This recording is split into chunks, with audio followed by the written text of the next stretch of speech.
Yo, what is going on guys? Welcome back to another GTA 5 video. So as I'm sure most of you guys are aware, we are going to be moving into the final DLC updates in GTA 5 Online before Rockstar Games go ahead and focus all of their energy towards GTA 6, which has led a lot of the community to wonder, what will Rockstar Games have up their sleeve for potentially the final year of GTA 5 updates? Now of course we do know that Rockstar Games are following a trend of releasing a lot of the COPS N CROOKS unreleased content, and rather than dropping it into the game as a full-blown police DLC, they are, like I said, just including different parts from that DLC, whether it's the police outfits, the missions, and of course the police vehicles. We also took a look at some of the biggest gaming outlets, hinting that we could be seeing Michael DeSanta return to GTA 5 Online for the final DLC, which personally I would love to see. We all started GTA 5 of course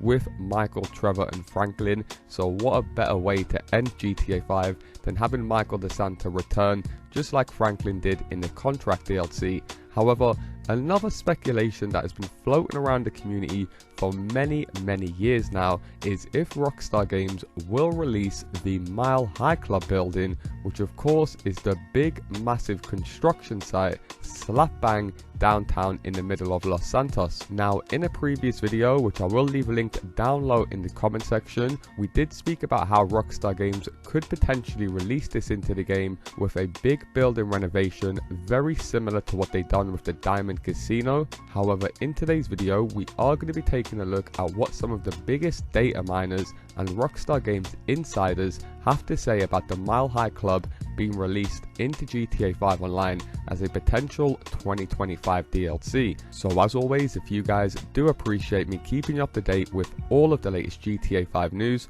all I ask is you do return the favor by dropping a like down below, and if you guys are new around here, hit that subscribe button and turn notifications on, as I do post daily GTA 5 videos. With that being said, let's get into the video. Okay, so as I'm sure most of you OG GTA players are aware, the Mile High Club has been under construction since the release of GTA 5, a massive construction site, like I said, slap bang in the middle of Los Santos, taking up a bunch of space in the map. There is a bunch of banners around the building indicating that it will be releasing soon, just like we seen with the casino building pre-Diamond Casino update. Now, as I'm sure most of you guys are aware, one of the most credible data miners and Rockstar Games insiders in the community known as TezFunds2 has gone ahead and made a statement about the Mile High Club and the potential of Rockstar Games releasing it as a DLC. Now, this is coming from the GTA Forums website, and there was a big discussion amongst a bunch of different players as to exactly how Rockstar Games could release this building into the game, as there is a few activities that do take place at the Mile High Club building.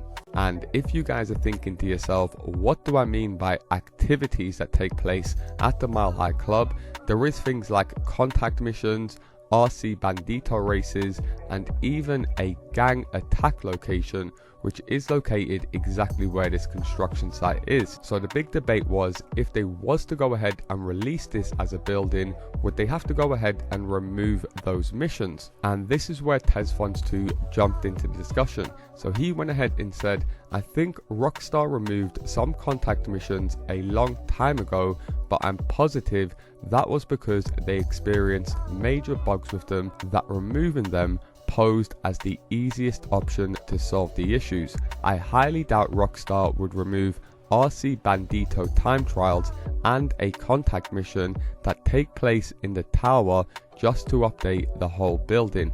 I mean, if they did that, surely they would be okay with removing the orbital cannon, question mark. Now it is worth mentioning that was TezFunds2 reply pre-Rockstar Games removing a bunch of adversary modes and contact missions with the most recent updates to go ahead and make space for the DLCs. As I'm sure a lot of you guys are aware, Rockstar Games have now changed how they work with missions, adversary modes, and even races. As GTA 5 is 10 years old now, Rockstar Games have pretty much used up all of their allocated space, which allows GTA 5 Online to run as smooth as possible. Now, a lot of you guys are probably thinking to yourself, of course it makes sense for Rockstar Games to go ahead and remove missions to create space. However, if you guys can think back about 2 years ago, Rockstar Games also removed hundreds of vehicles off the in-game websites, just simply to go ahead and make space for new DLC updates. So if one of you guys played GTA 5 Online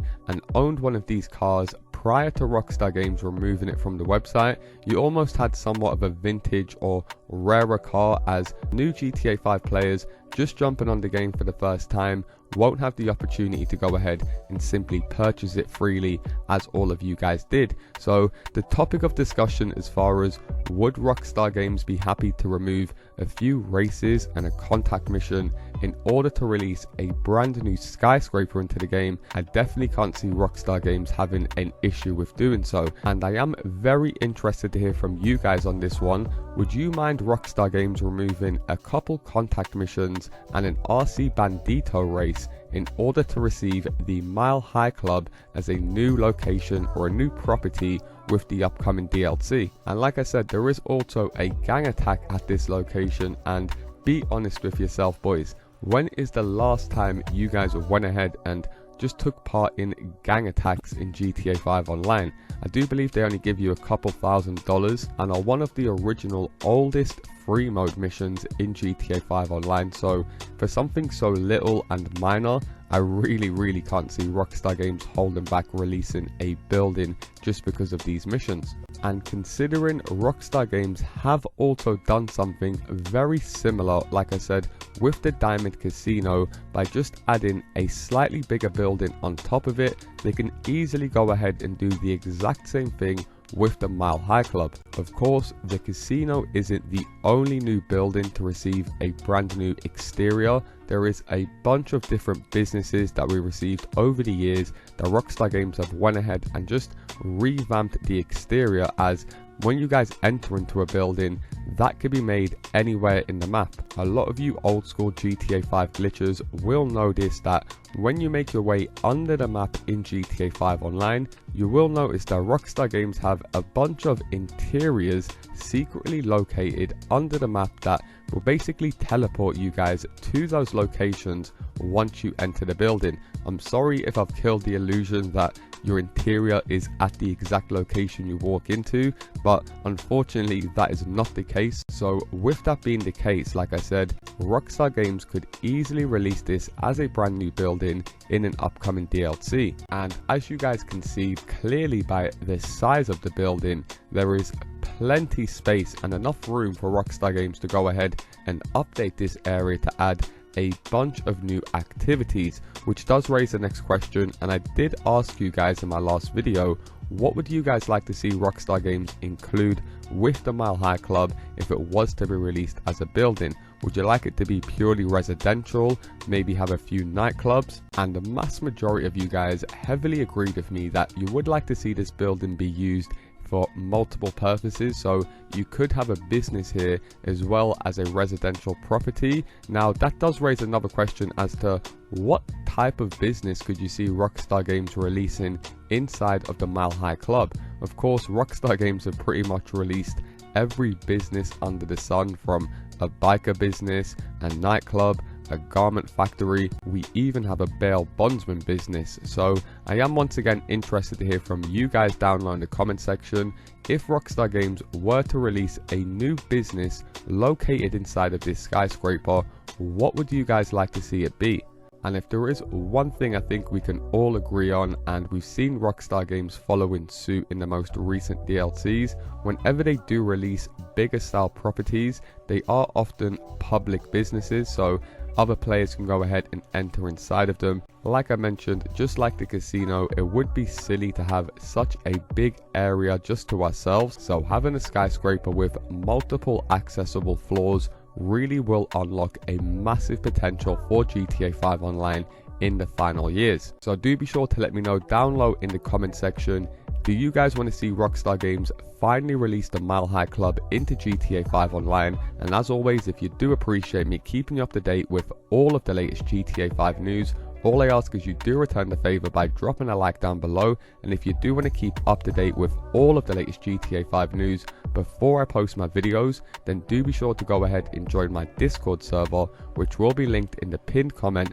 underneath this video. And also don't forget to hit that subscribe button so you guys do keep up to date with all of the latest GTA 5 and GTA 6 news. That's gonna do it from me, guys. Thanks a lot for watching, and I'll see you in my next video.